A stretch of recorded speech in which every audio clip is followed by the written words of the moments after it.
You're listening to The Angry Designer, where we cut through the industry bull to help frustrated graphic designers survive and thrive. So I think the reason why the first Stranger Days was Strange Things was it had so much going for it. Like it was unique, and it was all about the 80s. Nobody saw that, right? Yes. Like, when Stranger Things 2 came off, the 80s nostalgia wore off. Yes. 3, it wore out. Like the mall, that was kind of cool how they brought the mall back, because that was a cool thing when we were young. Yep. Now I don't even know if they're building any new malls, right?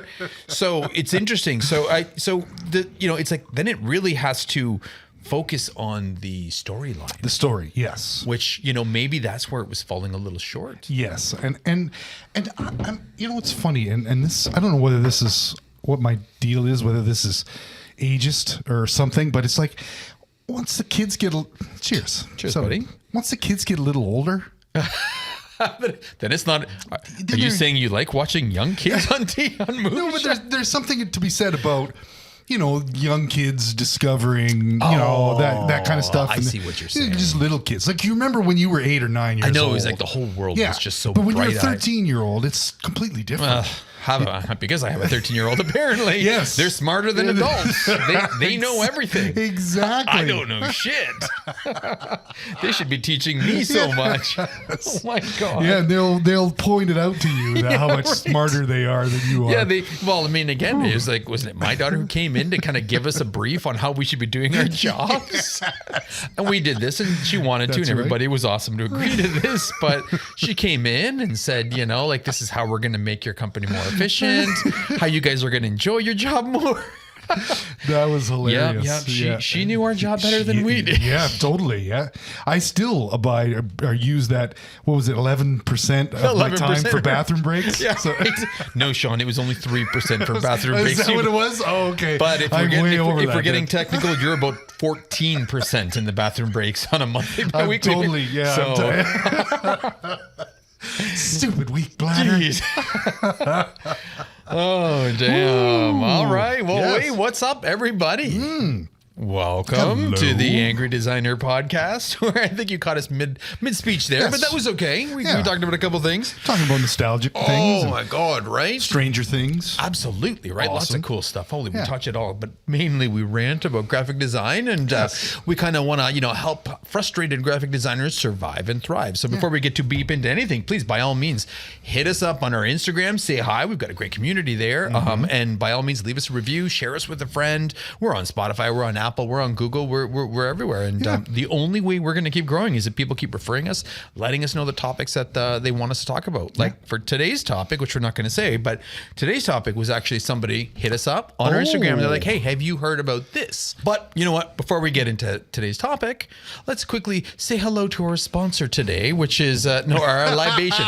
Our libation of choice, God, Monsieur Jack Daniels. Oh, Jack Daniels. We're not doing bourbon today. Today we decided to try the Single Barrel Select. Yes. Tennessee. Right? You know, Tennessee it's funny whiskey. because with that very first sip that I had on Friday, it was like, ooh, but this is much better now. Dude, I had a little sip yesterday after work, and it's actually beautiful. Yeah. Now it's like, you're right. It's like I'm tamed, I guess. It is, right? Yeah. I don't know what it was. It's just, but it's like harsh at first. and it is. It's definitely not this. Even now, it's not the softest, most smoothest drink. It's not, but it's got some good flavor. Though, but right? it does have some good flavor, and it hits the spot. That's for sure. You know what? But again, their whole labels are. You have to give them credit, right? Because I mean, again, they started something with their label, with their design, with their label, look, the design. Well, you know what? I mean, whether I like it or not, it is okay. So personally, I've always been a fan of the Jack Daniel brand. Yeah. I've always liked their look, their feel. You know, I like the black. I like the swirls, right? And it's funny. Lettering. It's been around so long, and yet you can see so much of this coming back, right? Like, look how many hipster elements are there here, right? Between the swirls, between the fonts, dude. And I mean, for them, like, I mean, that literally looks like it could be on, like something online, like hipster logo badge, number this and number that. So you have to give him credit. You know, Jack's going to Fiverr to get his stuff done. Jack's going to Fiverr. Oh my God! Speaking about crazy ass designers who are actually doing this shit. So 2020, there was this designer, this hot new designer, okay, called Nikolai Iranov, right? And he started getting popular. His shit started getting out there on the web, and he was actually doing like cool, kind of funky logos for cafes, for like, you know, craft beer companies, right? Nice. For barbershops, restaurants, bloggers, right? All of a sudden, like within the course of a year, like all of his shit was coming out, and it was different. Yeah. You know, it was unique. Yeah. But this guy was getting a name for himself, right? And it was just interesting, right? You'd go to his site, right? Like he was getting really busy, right? But he started charging $1,400 a pop, okay, on his website for something called an express design option. Okay. Express design option. Okay. You go on there, you're now $1,400. You know, this is what you get, but there's no chance for repeat designs. And there's also, you don't get any sort of, you can't make edits to it. So it's like, here you go. One and done. Right? And so, you know, it was kind of, you know, the mystique. What are you going to get? Right. Because he had a look, he had this feel, and people were jumping on this. Okay. Right. And again, it was like craft. That's where this idea came from. Right. So, so anyway, dude did a really good job over the course of the year. Yeah. Turns out good old Nikolai was fucking AI. He was an AI piece of software. He wasn't even a real person. Okay, it was this fucking studio out of Russia, and like they built this program, and they were like building him out as this person, which is kind of smart in that sense. Yeah. And they were just kind of running it out there. They put it out there to see what happened. And again, now, you know, you go back, you look at some of the work, and I personally never liked it because it was just weird, you know. But I mean, some people thought it was really, you know, artistic. It was a little different, right? Yeah. There's a lot of weird shit going on, right? Yes. To me, it was kind of almost brutalism, but okay. it worked for a lot of these people, right? But sure enough, it was this programming studio, and then, you know, they did this, you know, like this big secret project, right? They obviously made a ton of money from this, and I mean, they're like, oh, you know, Nikolai, he's got so many advantages over human graphic designers because he can work 24/7, and he doesn't get sick, right? And all of a sudden, it was just like, oh shit, no writer's block, right? Yes. So there was a lot of things that they were claiming that he could completely do. Right. Which kind of weird, right? But again, you know, he doesn't look for other people for designs, right? He doesn't. But to me, that's not a good thing. In that sense, right? To me, that was actually a downfall. Because then how do you keep up with trends? How do you know, right? How do you know the masters? Right. You know, that kind of thing. But, you know, like for his baseline designs anyway. But the whole point here is that this was going on for a little while, and people were paying money for what they thought was a human, and it was actually an AI. Right. And that's kind of like a good full circle into what our topic is today. Yes, that's a great full circle. Because this is exactly what somebody hit us up with a couple of weeks ago about the idea of, is AI going to replace graphic designers? Right. And this, not that this necessarily proves it one way or another, but this was kind of like a really big, haha, I told you so type thing. Because again, nobody knew what was going on. Yes. Yeah. Honestly, I encourage anybody, go online, go look for Nikolai Iranov, and you can see some of the look and feel. And again, some people might like it, some people might not, but it's some pretty weird shit. Wow. And that was all generated AI. Whole thing was every. That's why you couldn't ask for edits. See, that's why you couldn't ask for repeat work or something. You couldn't build out a look, a feel, a brand for it. It was just one thing, and that was that's it. What, and that's it like that's a what they were doing. JPEG or something they give you? I'm not sure how they gave the final file. They could have. I mean, they could have rendered it as like a vector. They could have. They should have. Yeah, exactly. But I mean, it was literally, and I mean, again, and then it was like taking that image and putting it on like glasses and you know, signage and this and that, making it look like, hey, pretty much looking like everything else that we see right now on fucking Instagram anyway. Sadly, like I wouldn't know if half this shit is real or computer driven, right? So, oh my God. So, I mean, that kind of sparked this whole, you know, is our industry at risk? Now, what a couple of weeks ago somebody reached out to me was regarding this new software from a company called OpenAI called DALL-E 2. Yes. Okay, so this is the second iteration. Right. Okay, I didn't even know about the first iteration, but man, I saw not the first one. The avocado chairs? Yeah, no, I really didn't though, right? I know, I didn't know the first one. Quite interesting. Yeah, that was their first foray into it, and it was like it was kind of Crude. Yes, that was a great. Yeah. But now, DALL-E 2 has really. Dude, so this is crazy. So DALL-E 2, and I encourage everybody to go online and see this. DALL-E, DALLE space 2. Okay, named after the crazy artist, Salvador Dali, right? And Wally. And Yes, that's what the E's on the end of it for. Yes. Oh, Dan, that explains so much now. Right? But it is a new AI system that can actually create photorealistic high-res images, art basically, simply from a description in natural language. Yes. And that's the crazy thing. Yeah. You can literally, and as ridiculous as it sounds, you can be like literally astronaut in space riding a unicorn, and it will render not one, not two, but like 20, 30. Yes. It'll keep going in unlimited, really, right? Yeah. And it will create not only an astronaut, in space riding a unicorn, right? Yeah. But number one, photorealistic if you wanted to. Yep. You can also select it to do like Painting. oil painting Yes. or like whatever, right? Yeah. But even crazier, okay, is that they've also developed it so it's also artistically pleasing. So it is actually mimicking what an artist would do, the decisions an artist would do, right? Like things like where the light source is coming from. That light source now is equal on the astronaut as it is on the unicorn, as it is on the moon itself, right? Then it adds the gritty filters if you want that. You can keep changing what you want it to produce over and over and over and over again, right? Which is really fucking scary. And at first I was like, there's no way, right? But you go in there and then this random TikTok, I don't know if she was TikToker or Instagrammer. Yeah. She had like a working prototype on her phone, right? Just to test it because somehow she got lucky enough to do this. And she was just making shit up. Girl in a red dress walking up a set of stairs. So within 5 seconds, right? Yeah. It was like 30, 40 different pictures. Yeah. And some of them were little girls. Some of them were, women. Some of them were cartoons. And they all looked like high quality, Getty, stock photography like stuff. Incredible shit that you'd see. Then she's like, no. Let me try this. Let me change this. Red dress going up an infinity staircase made of cookies in the clouds. And no matter how much she kept on adding it, this would just keep Dude, and you have to admit, that was pretty fucking scary. Yes. Only because it looked so good. And it renders like that. Yes. Like it's 10 seconds or something? Yeah, it was like, that? and not just one, but like a whole bunch of different concepts. And again, I was fucked up. I think the fucked up part was just how good it looked. Like it was photorealistic. Yeah. It was making up people's faces, right? And again, you're seeing this more and more out there. And not only Dalle, but even Google has got their text to image AI called Imagen.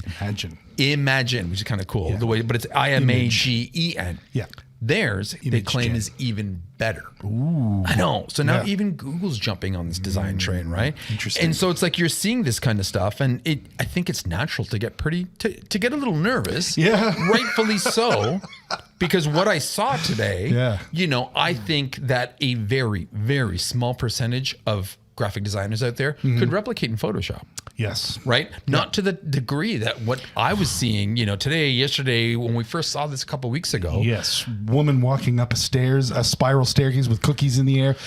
That would take forever for us. You'd have so many. It would be a combination of artistic, being an artist, being a Photoshop digital designer. Yes. You'd have to be so again, it was so incredible that it did put a little bit of fear in me and for an instant, just for a quick second, right? Good. It's just that how far it can go. Yes. Okay. And I do think it's in our nature, of course, to always wonder, are we susceptible to technology? Yes. Yeah. Right. And I mean, again, aren't we? That's what we're here to talk about today.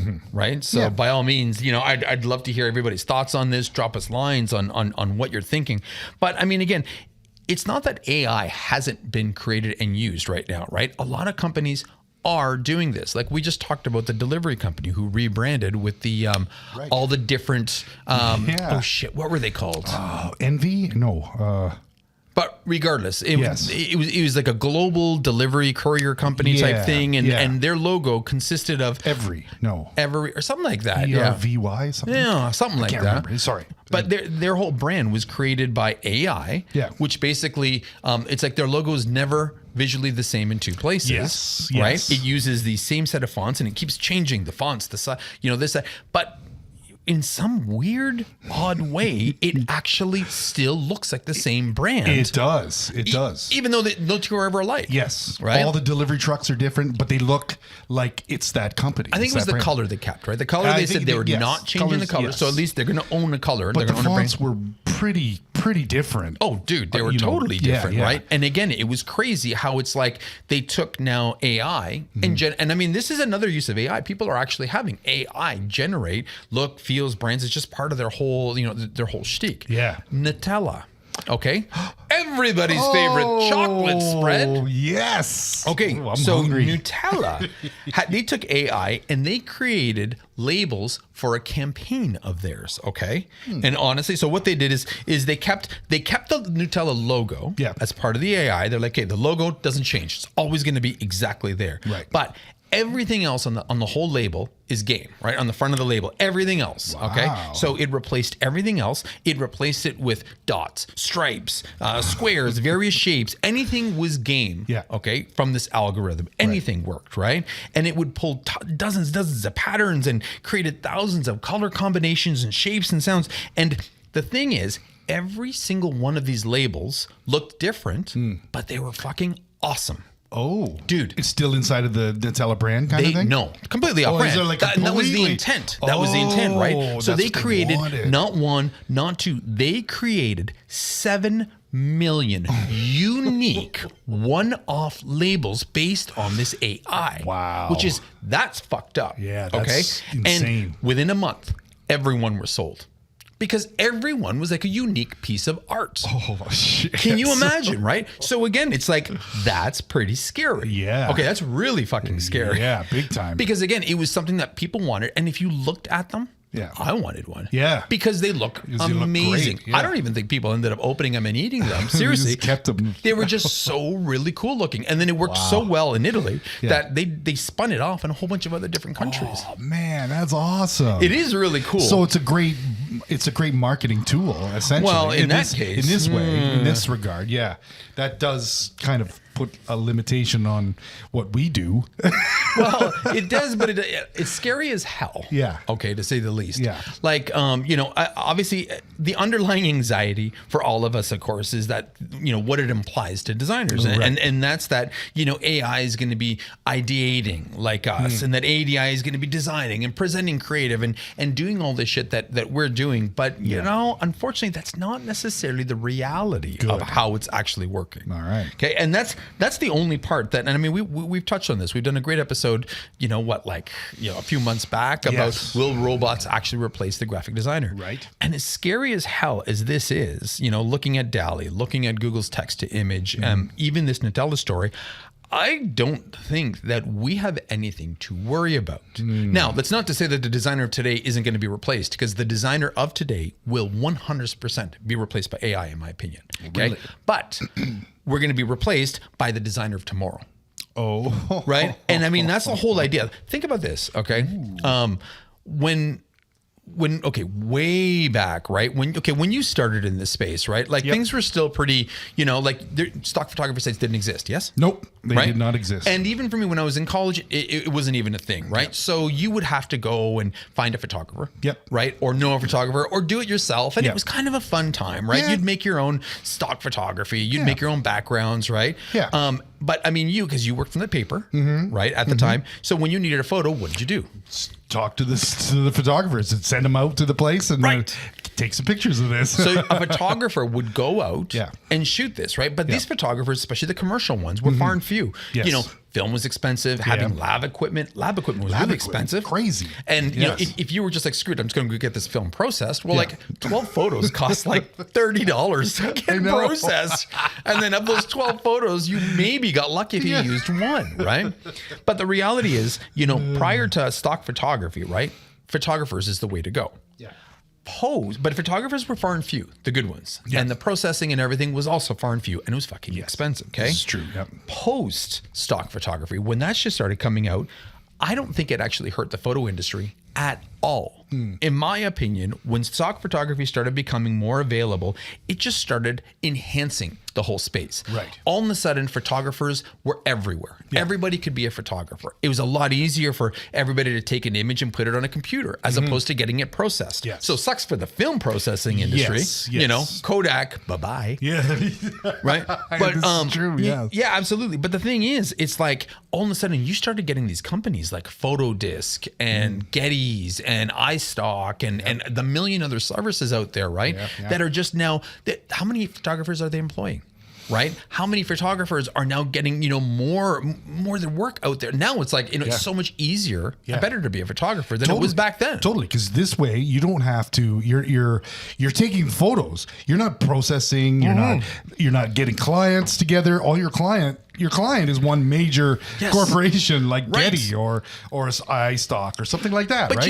even if you had to go and find a photographer, which now there are a lot more photographers Plenty out of them there, around, because technology has evolved so much that you don't need the dark room. You don't need. There was so many variables back then. Yeah. I remember I learned that in high school. Yeah. And I wasn't able to once process a good picture in that damn dark room. It's hard. And there's an art form, 100%. right there. Yeah. But I wonder if photographers nowadays do this kind of stuff. I guess it's by choice, this right? is for a different podcast, but Maybe hobby-wise, right? But hobby-wise, Professionally, I mean, it wouldn't make sense. You wouldn't. right? No, you wouldn't have time. So for that. technology evolved to the point where now photographers are everywhere. It's more cost effective. It's easier and Better for them. Yeah. And now they could literally work on being the artist in the picture, right? Being that and that's so again, technology didn't fuck that space up. Nope, it certainly did not. And so that's where it's like I don't know if how this is going to affect like this. Even the Nutella campaign, right? So that was. You could argue that DALL-E's not, commercial yet. You could argue that Google's not commercial yet, right? Yeah. But this Nutella, 7 million individual labels were created and sold out within a month. Right. So number one, would you want to be the designer responsible for designing 7 million unique labels? First and foremost, right? Who the fuck? I've been using my tap keys a lot. Just tap, tap, tap to the left. There's another one. But the reality is the idea behind it still had to come from a person. See? Right. The idea behind. So granted, AI maybe replaced the fact that, Nutella wanted to get 7 million individual labels done. Fine for that. I don't know a designer in the world who'd want to be responsible for creating 7, even at $1 a piece. That would take you beyond a lifetime. It would take a it's just lot. impossible, right? The algorithm behind it was still created by humans as well, right? Yeah. So it's like, although there's a scary aspect that, that particular part was replace a designer. Yeah. No designer in the world could even do this kind of work, right? no. So again, it was Ogilvy and Mather, I think, came up with the Really? idea. I believe it was. Okay. And I mean, did it affect them? Yeah. Hell no. Right? They still had to write the algorithm. They still had to create that whole concept. So again, humans were still heavily involved. And if it wasn't for humans, that idea wouldn't even be possible. Yes. So this is what I'm saying about I think that, humans, the designers of today, the designer of today may be replaced. Yes. But not forever, just evolving into the designer of tomorrow. Into the designer of And that's tomorrow. kind of where I'm going. Working with this AI function. Exactly, Yes. dude. Working with, okay? Because, I mean, again, we've always, as humans, evolved, technology to suit our needs. Yes. Okay? Yeah. We always have to make our lives easier, right? If you think, it's almost like we've naturally been birthed as designers right from day one, right? Yeah. When we were Neanderthals living in on the fields, right? Yeah. We were constantly trying to find better tools to help us live, whether it's sharper, sticks to kill dinosaurs with, which I know is completely ridiculous because they didn't live at the same time. Dinosaurs were only 1,000 years ago, where, Neanderthals are 100,000 years ago. But I mean, they created better tools, better weapons. They created pots, This has been happening forever, right? You need to cook your food. You need to design something that cooks your food. It's almost like you could argue that they were the first industrial designers, This right? is true, yeah. So, and then it's evolved, right? books. Yeah. Books used to be transcribed by people. Yes. Okay. Right. You'd get a guy who'd literally just write every single freaking letter of a book. And that's why books were so far and few, because they were so damn expensive and long. Literally, he would write it out. The whole thing. Holy The fuck. entire thing by hand, okay? Wow. But then, came the Gutenberg printing press, which, and that was, I think, 1400s or whatever. Yep. And now, all of a sudden, that replaced that guy. That dude, his job is done. But now what happened? Yeah. The press, all of a sudden it's a whole new world. All of a sudden, the first ads started coming out shortly after when, mass printing came out. People were designing ads in books and designing books. And okay, granted, the books were a little crude and even some of the early ads were pretty crude. But the reality is it birthed this whole new industry for everybody, right? Yeah. So that came with the printing press. Industrial revolution, right? At the beginning of the century, birthed the industrial designer. Right. And then it kind of went on. You could even argue that, web birthed UX designers as we think of them now being, web people. UI in the early 80s birthed, Xerox and Apple in the early 80s, you could argue birthed early UI designers. Okay. So we've always been evolving as new technology comes out. Right. And that's why in this case, things have to change. Okay. Like obviously things have to change. DALL-E, Google. Okay. In all fairness, once that stuff hits commercial, hits public, there is no digital designer that has a chance anymore. That's going to be gone. I hate to say it. That's no matter how good of a Photoshop artist you are, you see what that computer can do. You're screwed. You're done. You can't do it. It did it in seconds. And it did stuff that was beyond incredible. Most people. So you know what? That's gone. However, it's going to be replaced with the person who is thinking about what it is, what image you need for that campaign, creative right? aspect of, you need exactly. You go from almost creator to curator, right? Because you got to sit there and start figuring out what are the elements I got to put together to make this happen, right? So this is what I mean by, in my opinion, I've seen a lot of shit in the past 24 years, 23 years in business or whatever. And I've seen technology come and how it's changed this space. And right now with the way everything I'm seeing, with DALL-E, is it going to replace graphic designers?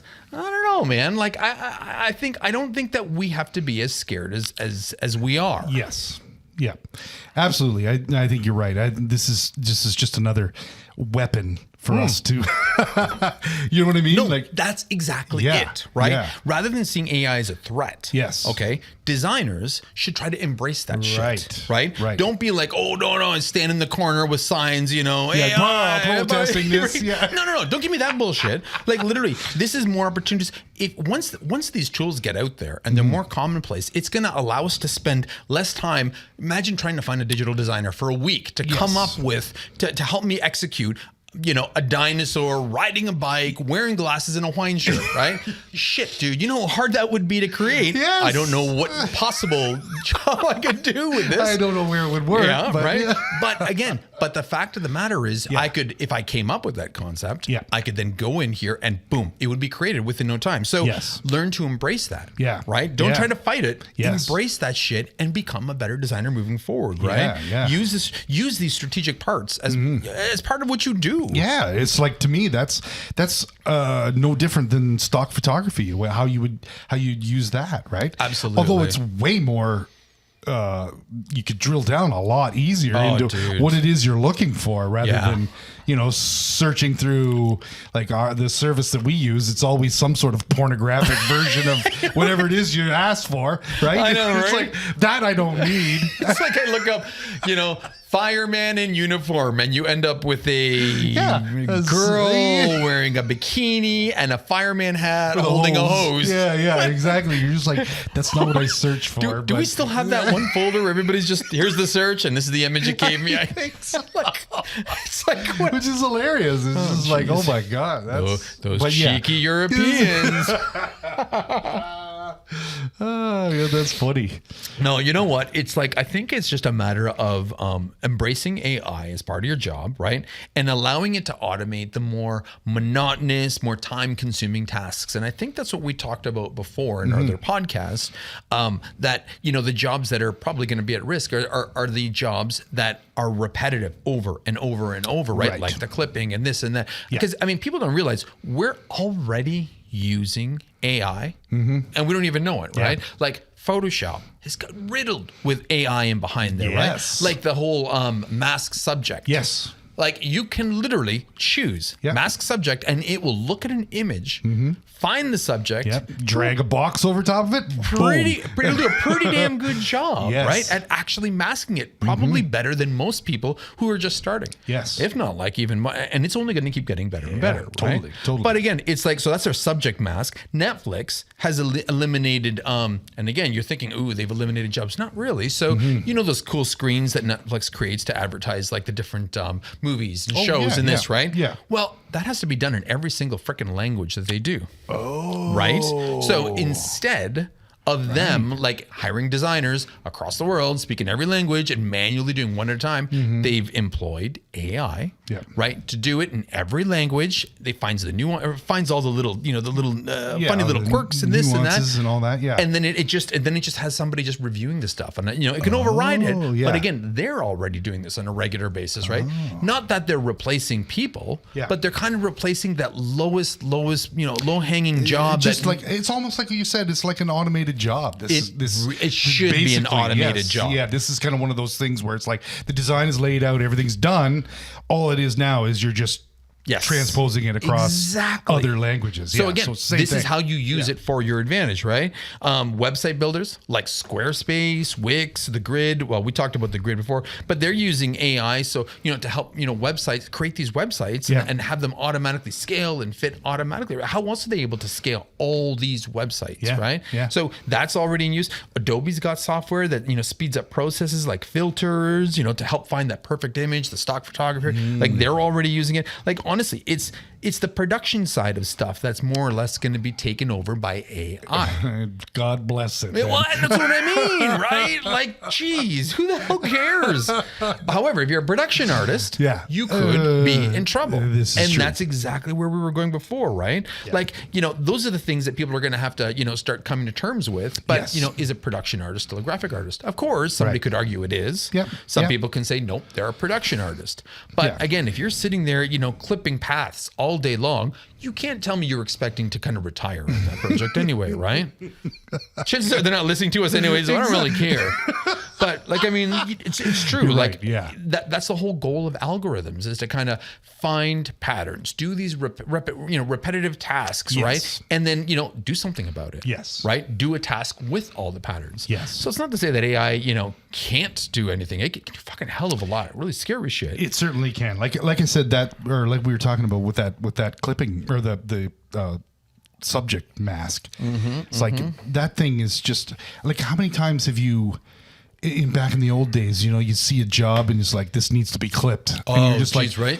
Right? And then you'd have to, there's a skill involved to it. Absolutely there is. And it's kind of a lost art, and it's almost a good thing that it's going down the way of the dinosaur. Not necessarily a bad thing. Because it certainly takes a lot longer than simply dragging a box over something and having that thing highlighted. You know what I mean? Absolutely. Like, so everybody would get a lot pickier, because I'm really picky when it comes to clipping. This right? is true. I don't like seeing that hard edge. That I need edge everybody. around there's so much. You have to soften that up. I hate seeing when it's like little white edges around dark parts. Like, exactly. Dude, come on. Why are you showing me this?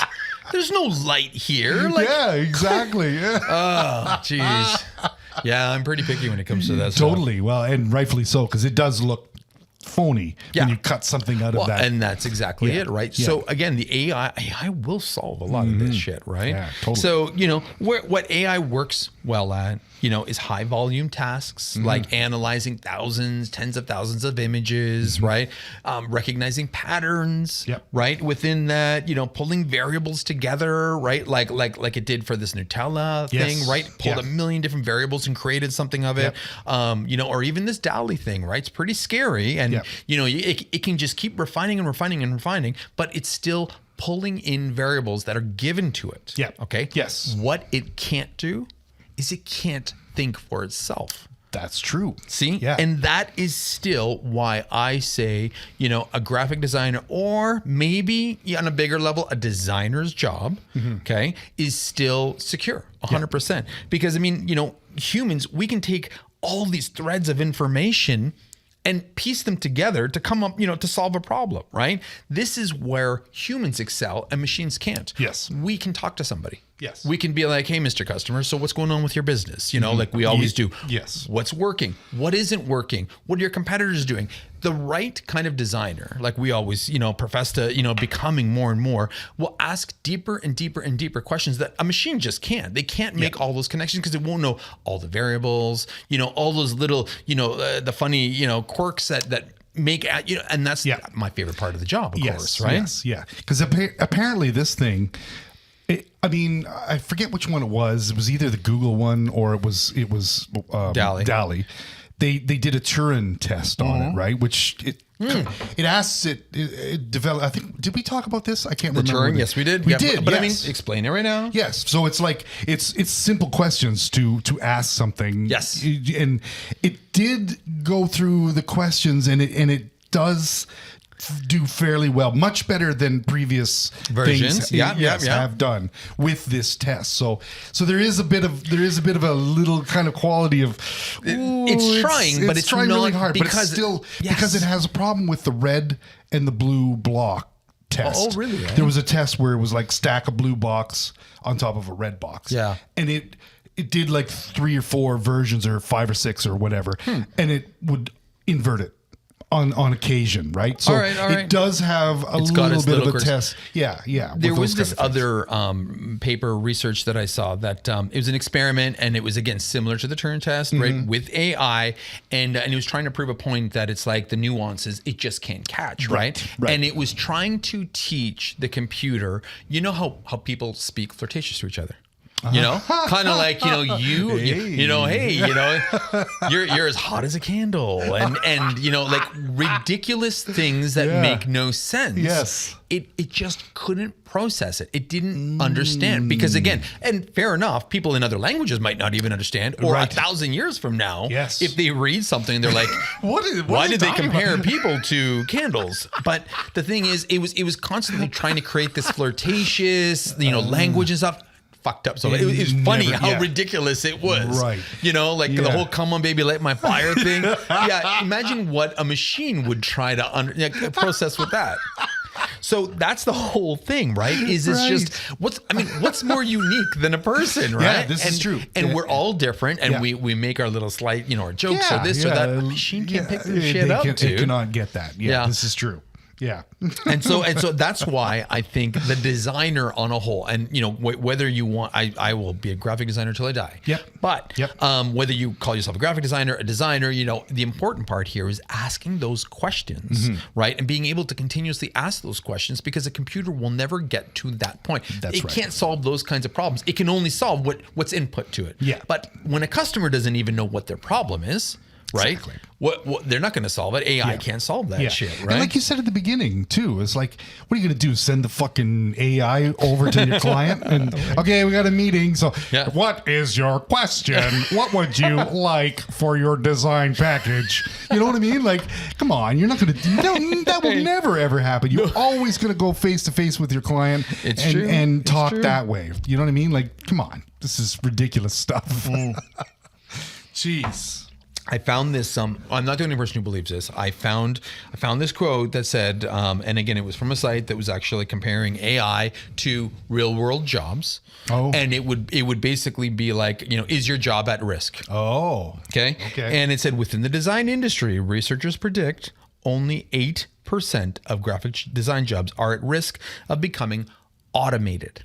Oh, that's the key word, right? 8%. 8% of a graphic designer's job will become automated. It continues to say, since much of a designer's job involves creative skills that are not structured, many aspects of graphic design would be difficult to automate. Yes. And this is why, as long as you keep up, your curious game, your inquisitive game, you keep digging deeper and asking those questions, man, we solve fucking problems. Totally. Right? We solve customer problems. We ask questions, we learn about them. We help them solve their problems to make their lives that much easier, right? That's right. And as long as we're asking the right questions, as long as we're listening, not to just validate our own thoughts, but actually listening, and then trying to piece together ideas to create something unique, right? Pulling in inspiration from everywhere. We got nothing. We got nothing, man. nothing AI yet. still, I still don't think that our jobs are at risk. Yeah, at all. I would agree with you on that one 100%. I think that this is true,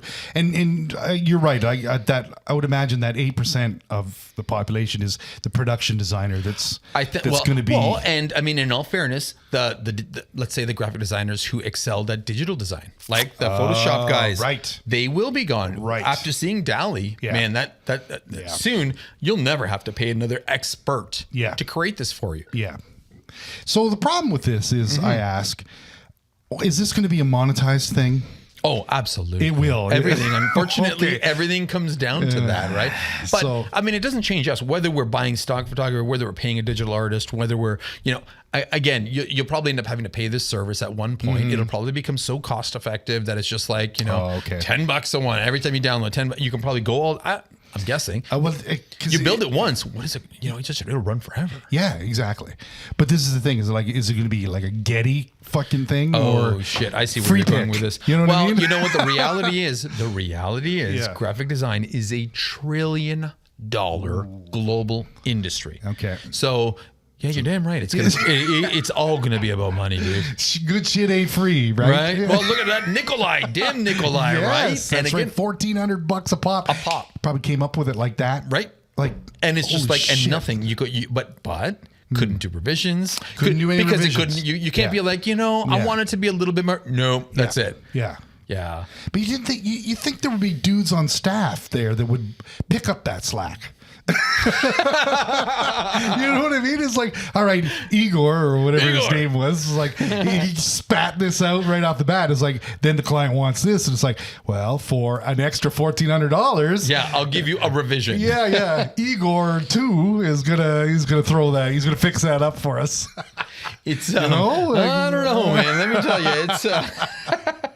I don't know how things work with that, geez, but you're like, holy cow. Yeah. Well, maybe they do different. Maybe they do things differently over there. I don't know. Could very well be, or maybe it's that service. The customer service that those Russians were giving. We're just. I don't know many Russians, but the ones I do are straight ass, no bullshit people. No, yeah, exactly. So it's like I usually don't ask for seconds with them. Thank you, sir. That's right. You don't deserve a fucking revise. Yeah, right. But you know what? Honestly, I don't think that I still don't feel. And again, I kind of take pride in the fact that I like looking ahead. Yes. I love technology. I like being a futurist, and I do in our space. We've made a lot of like guesses, not even guesses, but like kind of we've called a lot of things that come. Yeah. Right now, I don't think that anybody in our space has anything to worry about as long as we keep up with our digging deeper, asking questions. Right. You're right. Artificial intelligence shouldn't be. It should be thought of more like an augmented intelligence. Right. It should look like it's not artificial. It should help us make better decisions moving forward, but it can't replace us. And it absolutely can't replace us. Yeah. It's like, I read a quote, and this quote was brilliant. Okay. And this is like, it's a perfect way to summarize this whole thing. In AI, we trust, but with humans, we achieve. See, it can only do so much, right? And that's the truth. And that's how I genuinely feel right now at this. There's a lot of fear, but a lot of the fear comes from the unknown. Right. But when you look at all the variables and you put everything together, what graphic designers to do, how we interact. I mean, how many people like to interact with people, with other people. People like to buy from people. Yes, exactly. Right? And again, like even Fiverr, like Fiverr, it's great if people just want, but you start developing relationships with certain designers or people on Fiverr. I guarantee you'd be giving them more work because people don't want to feel like they're constantly working with a computer. Yes, exactly. Yeah, absolutely. Yeah, this is true. Yeah. It's that human contact. It's never going to be replaced. No. It really can't, right? No matter what. Won't. Yes. Wow. Well, it was kind of deep anyway. That was pretty heavy. I hope we did this one justice because I think there was so much. And I mean, like granted, I had my thoughts on this, but man, it was like such a rabbit hole. I started getting deeper and deeper and deeper. And it was just like, you know what? Let's address, the thing at hand, which is Dalle, Google, right? And then even this whole, Nikolai and the whole Nutella thing. And how does that fit in our realm? And I hope we did that justice because, again, it's scary as hell. Yeah. But again, it can't think. Yes. And that's the thing. It can't think for itself. It needs people to think of something to input into Yes, it. exactly. Like and what we talked about, or what you talked about before, is like with the Nutella campaign and I think it was I can't remember. EVRY. I think so. Yes. Yeah, but anyway, it was something like that. Somebody had to come up. Somebody has to come up with this idea, and we talked about this and how awesome that was. What kind of a creative idea? Because it kind of blows away the conventions that we kind of hold dear, right? Absolutely. You stick with one font or two fonts, maybe plus. Yeah, you're just like, dude. No, that's crazy. But it seemed to work, right? It did. It worked for them. Somebody had the idea, used the machine to execute that. Brilliant. And it was pretty brilliant, right? An interesting new concept that graphic designers are talking about. So we constantly have to keep evolving how we think, how we create. Yeah. You know, maybe our creativity has to evolve, right? Yeah. But ultimately, AI is just going to be another tool in our arsenal. And that's it. It's not going to replace us. Nope. So you guys got nothing to worry about. Not at all. That's right. Unless they get those T-1000 Terminator designers out there. Maybe. I need to power your clothes and I need your motorcycle. But you know what? The way I see that is by the time they get to those, they're also going to have like the equivalent sex dolls. And the people who are going to look to working with the T1, they're going to be too busy having sex with these robots. And they're going to be like, oh, screw business. I have sex. That's it. Done. Yes. Come to bed, Igor. So I mean, we're you know, it's like man can work and spend lots of money on these robots that destroy, or they will spend lots of money on these robots that will, you know, and to enjoy. Yeah, exactly. Destroy, enjoy. Oh yes, Oh, my I God. forgot about that. That's perfect. I feel like every episode has to have at least one sexual drop at some point or another. I'm sorry you guys had to wait till the end of this one to get one. Okay, I'm sorry. Hopefully you stuck around for it.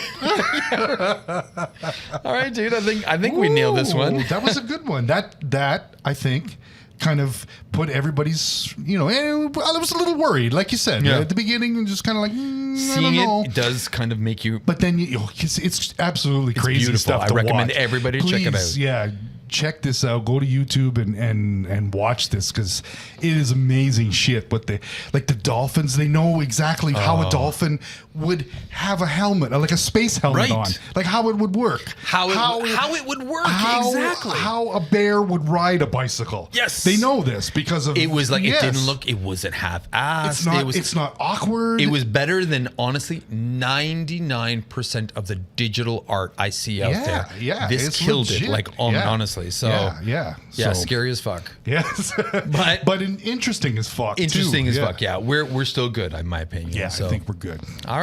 Whew. All right, everybody. I hope you enjoyed this. I hope you got a little bit of information, or I hope more than anything, you got a little bit of relief. Yes. That you know what, as long as you stay creative, as long as you don't take the easy way out, and you get lax, and you keep your creativity up. Stay curious. Ask questions. Ask questions. AI can't do that shit. Yeah. You're fine. You got a long career, and I feel that this is better for all graphic designers, not just as graphic designers, but as designers. And then as you move up in your space, asking questions are going to get you the better results. Yeah, always. Totally. Cool. Totally.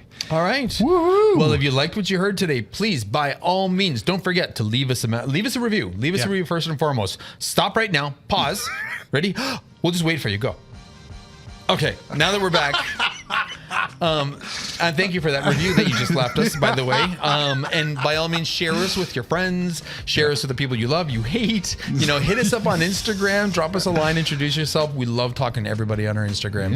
And I mean, this is where really cool topics like this come from. So yes, thanks. Keep them up. Drop us a line. Let us know what you want to hear. With that said, I definitely want to reach out to Frank van de Graaf. Van de Graaf. And say thank you for this episode. I mean, this idea, Frank reached out. He was like, hey, have you heard about this AI? So definitely shout out to Frank. Yeah. I think this is a great episode for us to actually figure out. And again, on Instagram, reached out. I hope we did this justice for you, buddy. Yeah, totally. Thanks for the tip, man. That's awesome. All right, everybody. Okay. My name is Massimo. And my name is Sean. Stay creative. And stay angry.